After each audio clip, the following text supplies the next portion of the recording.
Hello दोस्तों, स्वागत है आप सबों का आपके अपने चैनल पर। दोस्तों आज हम लोग सीटेट का एक बहुत ही इंपॉर्टेंट टॉपिक को डिस्कस करने जा रहे हैं जिसका नाम दोस्तों है ब्रेन स्टॉर्मिंग। दोस्तों ब्रेन स्टॉर्मिंग आप कई बार क्वेश्चन में या ऑप्शन में आप सुने होंगे, लेकिन आप में से कई लोग कंफ्यूज करते हैं कि इस वर्ड का मतलब क्या है, यह टॉपिक आखिर है क्या, इससे क्वेश्चन कैसे पूछता है। और सीटेट ने पिछले सीटेट में भी कई सवाल इससे जोड़ करके पूछा। भले ही ब्रेन स्टॉर्मिंग वर्ड नहीं दिखा, लेकिन ब्रेन स्टॉर्मिंग के टॉपिक से भरमार क्वेश्चन था। अब विद्यार्थी को पता ही नहीं कि इस टॉपिक से क्वेश्चन आया है और इसके क्या क्या पॉइंट है, क्या है नेगेटिव पक्ष, क्या है पॉजिटिव पक्ष, कुछ पता ही नहीं है, तो आप इस सवालों को सॉल्व ही नहीं कर पाएंगे। तो आइए फिर देखते हैं हम लोग कि ये टॉपिक है क्या। दोस्तों देखिए, ब्रेन स्टॉर्मिंग जो है वो एक टीचिंग मेथड है, यानी पढ़ाने का दोस्तों क्या है, यह एक विधि है। अब इस विधि में कैसे पढ़ाया जाता है और इससे बालकों में क्या विकास होता है, उसी को हम लोग समझेंगे आगे। आइए शुरू करते हैं वीडियो को। तो दोस्तों सबसे पहले हम लोग समझते हैं कि ब्रेन स्टॉर्मिंग जो शब्द है, ये इसका अर्थ क्या है और इसका प्रयोग किस तरह से होता है। दोस्तों देखिए, ब्रेन स्टॉर्मिंग जो है वह एक उत्कृष्ट रणनीति है। दोस्तों रणनीति क्या होता है, स्ट्रैटेजी होता है। यानी आप बच्चों के अंदर एक ऐसी रणनीति के तहत एक ऐसे विधि का संचालन करते हैं जिसके तहत बच्चे अपने विचार को खुल करके रख पाते हैं। आप बच्चों के अंदर से विचार रखने का भय को खत्म कर पाते हैं। बच्चा यह समझता है कि जो हमारा कक्ष है वो बहुत ही लोकतांत्रिक प्रक्रिया से चल रहा है और अपने विचारों को रखने में हम बहुत ही क्या है, स्वतंत्र महसूस कर रहे हैं और भयभीत नहीं हो रहे हैं। तो इसी सारे बिंदुओं को देखते हुए हम लोग आज पढ़ेंगे कि ब्रेन स्टॉर्मिंग का क्या महत्व है और बालक के विकास में इसका क्या योगदान है। दोस्तों आइए शुरू करते हैं। पहला पॉइंट कहता है कि विशेष आवश्यकता वाले छात्रों की सफलता को बढ़ाने में ब्रेन स्टॉर्मिंग का सबसे पहला काम क्या है कि जो बालक को अधिक आवश्यकता है आपके केयर की, आपकी पढ़ाई का, आपके टीचिंग्स का, उसके लिए ये बहुत फायदेमंद है। दोस्तों इसलिए क्योंकि कुछ ऐसे बालक होते हैं जो अपने विचार रखने में सक्षम ही नहीं होते। कक्ष में आप देखते होंगे कि बहुत ऐसे बालक जो कि बिल्कुल चुपचाप बैठे हैं, शांत बैठे हैं। आप में से भी बहुत कोई ऐसे होंगे जो कक्ष में कोई बोलना पसंद नहीं करते होंगे या फिर डरते होंगे। तो वैसे बालकों के सफलता को और बढ़ाने के लिए, उसके सफलता को और अधिक तराशने के लिए हमें ब्रेन स्टॉर्मिंग जैसे रणनीति की आवश्यकता है और इसका हमको उपयोग करना पड़ता है। अगला कहता है कि समावेशी कक्षा के लिए उपयोगी। देखिए, समावेशी शिक्षा भी आप पढ़े होंगे और समावेशी कक्षा भी पढ़े होंगे। दोस्तों समावेशी कक्षा वो है जहां पर भिन्न भिन्न क्षमताओं वाले बालकों का समावेशन हो, जो एक ही कक्षा में अलग अलग क्षमताओं वाले बच्चे एक साथ पढ़ते हो। अलग अलग संस्कृति, अलग अलग आर्थिक स्वरूप और अलग अलग संस्कृति के स्वरूप के बालक एक ही कक्षा में पढ़े, उसे दोस्तों लोग क्या बोलते हैं, समावेशी कक्षा बोलते हैं। ध्यान रखिएगा, समावेशी कक्षा आते आपके मन में आता होगा कि भाई विकलांग बालक और सामान्य बालक, केवल विकलांगता ही समावेशी शिक्षा का मुख्य भूमिका में नहीं रहता है। इसमें हमको आर्थिक परिप्रेक्ष्य, सांस्कृतिक परिप्रेक्ष्य, पारिवारिक परिप्रेक्ष्य और क्षेत्रीय परिप्रेक्ष्य सब कुछ देखना पड़ता है कि एक बालक क्षेत्र के रूप में कितना पिछड़ा हुआ, कितना आगे है, संस्कृति में कितना आगे और पिछड़ा है, सामुदायिक स्तर पे कितना पिछड़ा और कितना आगे है। अगर इस तरह के पिछड़े और जो थोड़ा सा अव्वल बच्चे हैं, सारे के सारे अगर एक ही कक्षा में समावेशित होकर के अगर पढ़ाई करता हो तो वैसी कक्षा को समावेशी कक्षा कहते हैं और वैसे शिक्षा को समावेशी शिक्षा कहते हैं। ठीक है दोस्तों, जरा आप सोच के देखिए कि अगर समावेशी शिक्षा है जहाँ पे बहुत ही तेज बच्चे भी हैं, थोड़ा कमजोर बच्चे भी हैं, सामान्य बच्चे भी हैं और विकलांग बच्चे यानी दिव्यांग बच्चे भी हैं और बहुत ही अच्छे संस्कृति के बच्चे हैं और बहुत ही कम संस्कृति के बच्चे भी हैं, तो वहाँ पे अपने विचारों को व्यक्त करने में बालकों को बहुत दिक्कत होगी। क्योंकि देखिए, ब्रेन स्टॉर्मिंग का मेन मुख्य बिंदु वही है कि हमें बच्चों के अंदर विचार को प्रकट करने का मौका देना और वह अपने विचार को बिना भय किए प्रकट कर सके, ऐसी स्थिति पैदा करना। आप लोग भी महसूस किए होंगे दोस्तों कि जब आप किसी अपने ऐसे दोस्त के पास है जो कि बहुत ही अच्छा घराना से है, बहुत अच्छा कपड़ा पहना है, बहुत अच्छा जो है सोसाइटी मेंटेन करता है, तो आप वहाँ थोड़ा सा अनकंफर्टेबल फील करते हैं। तो जरा आप सोच के देखिए, जो बालक बहुत ही छोटा है, जिसके अंदर में अभी साहस की भी कमी है, आत्मविश्वास की भी कमी है, तो उसके लिए ब्रेन स्टॉर्मिंग रणनीति कितनी महत्वपूर्ण हो सकती है। दोस्तों अगला कहता है कि विफलता के डर को खत्म करती है। यानी इसमें क्या है दोस्तों कि विफलता का जो डर है वो खत्म कैसे होगा उसको समझिए। अभी आगे आप कुछ पॉइंट को और पढ़ने वाले हैं। देखिए, जैसे आगे भी आपको कुछ पॉइंट और पढ़ाएंगे तो वहाँ पे आपको ये पॉइंट हम और भी एक्सप्लेन किए हुए हैं कि देखिए, आप विफलता से कब डरते हैं, जब उस पर क्या होती है कि बहुत ज़्यादा क्रिटिसाइज किया जाए आपको, है ना, बहुत अधिक आपको जो है सताया जाए, उस बिंदु को लेकर के बहुत ज़्यादा आपको जहाँ तहाँ सुनना पड़ जाए।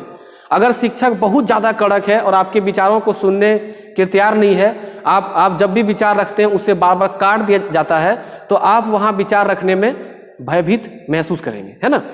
तो अगर यदि हमको विफलता के डर को खत्म करना है तो विचार को बिल्कुल ही स्वतंत्र रूप से रखने का मौका हमें देना चाहिए, जो ब्रेन स्टॉर्मिंग करता है। लोकतांत्रिक कक्ष को स्थापित करती है।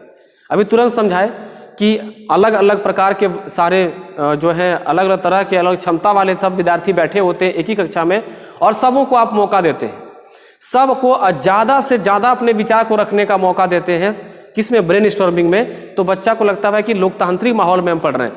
लोकतांत्रिक मतलब होता है कि लोगों को बोलने का एक तंत्र को आप जो क्या कर रहे हैं, स्थापित कर रहे हैं, है ना दोस्तों। अगला है बिना डरे कोशिश करने का मौका देती है। देखिए, आपको डर कब लगता है कि जब आप कुछ बोले और आपकी बात को काट दिया जाए, बार बार काट दिया जाए, तो आप बोलना बंद कर देंगे, है ना। बार बार बोला जाए कि आपने गलत कहा, आपने गलत कहा, आपने गलत कहा, तो आप बोलना बंद कर देंगे।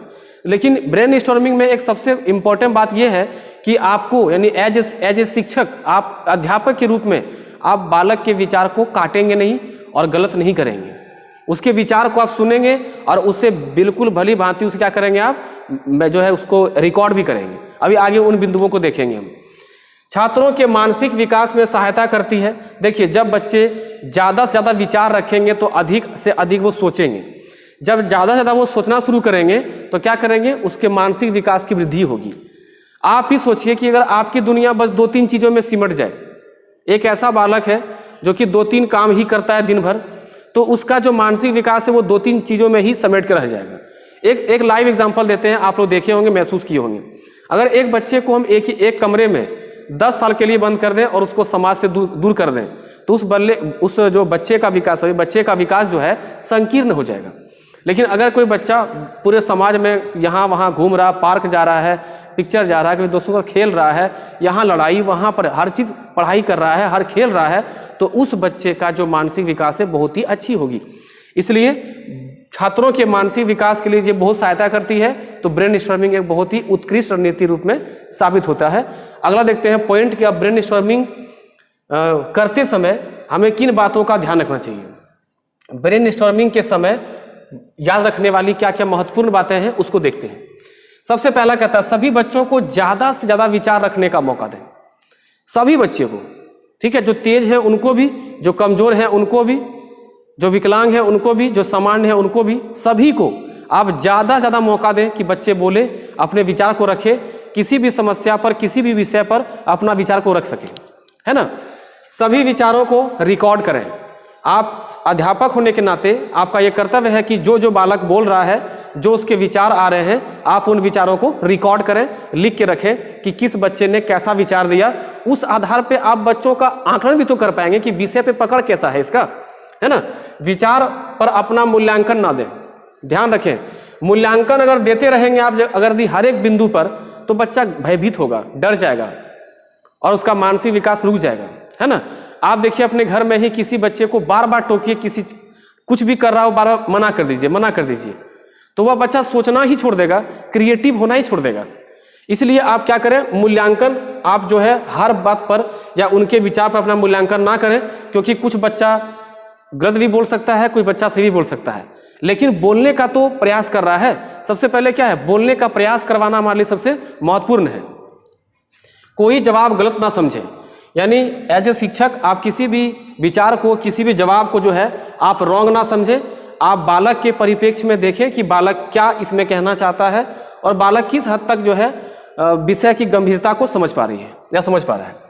छात्रों का विषय के बारे में जानकारी का पता चलता है।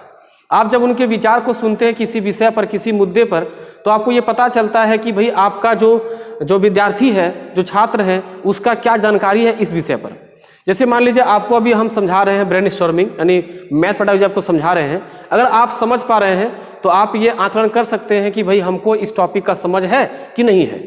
और पढ़ने के बाद जब आप इसी टॉपिक को किसी को समझा पाएंगे तो हमको लगता है कि हमको ये विश्वास होगा कि भाई आपको इस विषय की अच्छी जानकारी मिली, और ये हम पता लगा पाएंगे कि भाई जानकारी आपका कितना है इस टॉपिक पर, है कि नहीं? आप किसी भी मुद्दे पे कुछ बोल पाते हैं या दिखाता है कि आपकी जानकारी कितनी अच्छी है उस टॉपिक पर। माता पिता को भी प्रयोग के लिए बोला जाए, यानी आप एज ए शिक्षक व अध्यापक होने के नाते आप उनके माता पिता को भी क्या कहते हैं सलाह दे सकते हैं कि भाई आप घर में भी किसी विषय पर इनका विचार लें, किसी टॉपिक पर इससे कुछ पूछें और आप देखिए कि यह विचार कैसा दे पाता है। इससे क्या होगा कि नहीं, वह बच्चे का सोचने का जो दायरा होगा वो बहुत बड़ा होगा, खुलेगा, उसका मानसिक विकास बहुत ही अच्छा होगा, है ना। तो ब्रेन स्टॉर्मिंग टॉपिक जो दोस्तों इतना पॉइंट ही है। वैसे देखिए बोलने की तो ये बखान है, कई सारे किताबों में एक आध पेज 1.5 पेज में इसको लिखा हुआ है, लेकिन अगर इन बिंदुओं को अगर आप याद रख लिए तो आपको ब्रेन स्टॉर्मिंग कभी भी दिक्कत नहीं करेगी, है ना। ब्रेन स्टॉर्मिंग का अगर हम सारांश बोले तो एक लाइन में अंतिम में सारांश ये कह सकते हैं कि ब्रेन स्टॉर्मिंग एक ऐसी रणनीति है जो शिक्षण विधि के अंतर्गत आता है, ऐसी रणनीति जो बालकों को विचार रखने के लिए मुक्त रूप से मौका देती है और जिसके द्वारा बच्चों के मानसिक विकास में सहायक होती है। ओके दोस्तों, ठीक है, तो मिलते हैं फिर नए वीडियो के साथ और नए टॉपिक के साथ। तब तक पढ़ते रहिए। जय हिंद।